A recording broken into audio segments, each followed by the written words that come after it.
वो -20 डिग्री में बंदूक पकड़ के खड़ा था और यहाँ दिल्ली में एक लड़की से कहा जा रहा था, या प्यार छोड़ दो या घर। एक कॉल जो 10 दिन बाद आया, एक मैसेज जो रिश्ता तोड़ सकता था, और एक फौजी जिसे देश के साथ साथ अपना प्यार भी बचाना था।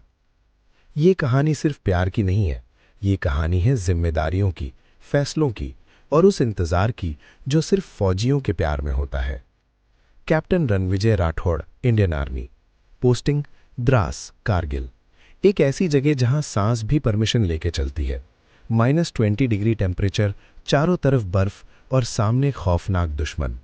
रणविजय रोज शाम को जब बंकर के बाहर खड़ा होता है तो आसमान की तरफ देखकर सिर्फ एक ही चेहरा याद करता है। दिल्ली के एक छोटे से पीजी रूम में स्वाति, जो यूपीएससी की तैयारी कर रही है।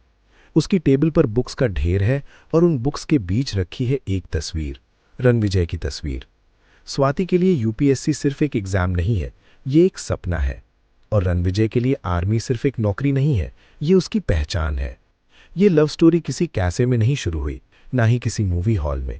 एक कॉमन फ्रेंड के थ्रू बात शुरू हुई, पहले मैसेजेस, फिर कॉल्स और धीरे धीरे प्यार। रणविजय की पोस्टिंग के बाद सब बदल गया। द्रास में नेटवर्क मेहमान जैसा होता था, कभी मिलता था, कभी गायब। कभी कभी 10 दिन तक बात नहीं हो पाती थी, पर जब भी रणविजय का फोन आता, स्वाति सब कुछ छोड़कर सिर्फ एक ही बात कहती, तुम ठीक हो ना? और रणविजय हमेशा वही जवाब देता, हाँ, बस थोड़ा थक गया हूं।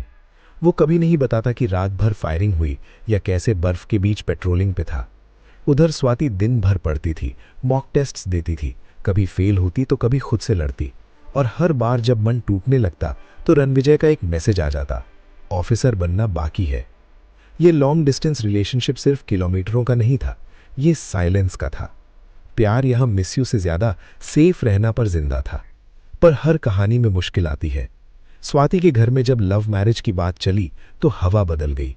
स्वाति के पापा बोले, आर्मी में रोज मौत का खतरा होता है। उसकी मां बोली, कल को कुछ हो गया तो? उनके लिए रणविजय एक अच्छा इंसान था, पर एक रिस्की फ्यूचर। उधर रणविजय के घर में भी सवाल थे, यूपीएससी वाली लड़की है, कल को तेरी पोस्टिंग के साथ एडजस्ट करेगी? दोनों तरफ प्रेशर बढ़ने लगा। स्वाति के पेरेंट्स ने साफ कह दिया, या हम या वो लड़का। वो रात स्वाति ने पूरी रात आंसुओं में काटी। सुबह उसने रणविजय को एक मैसेज भेजा, शायद हम दोनों के रास्ते अलग हैं। उस वक्त रणविजय द्रास में ड्यूटी पर था, स्नोफॉल हो रही थी, नेटवर्क वीक था। जब मैसेज आया वो चुपचाप बर्फ में बैठ गया। उसके हाथ में राइफल थी, पर दिल उस दिन सबसे भारी था। 2 दिन बाद रणविजय को इमरजेंसी लीव मिली। वो सीधा दिल्ली आया, आर्मी यूनिफॉर्म में।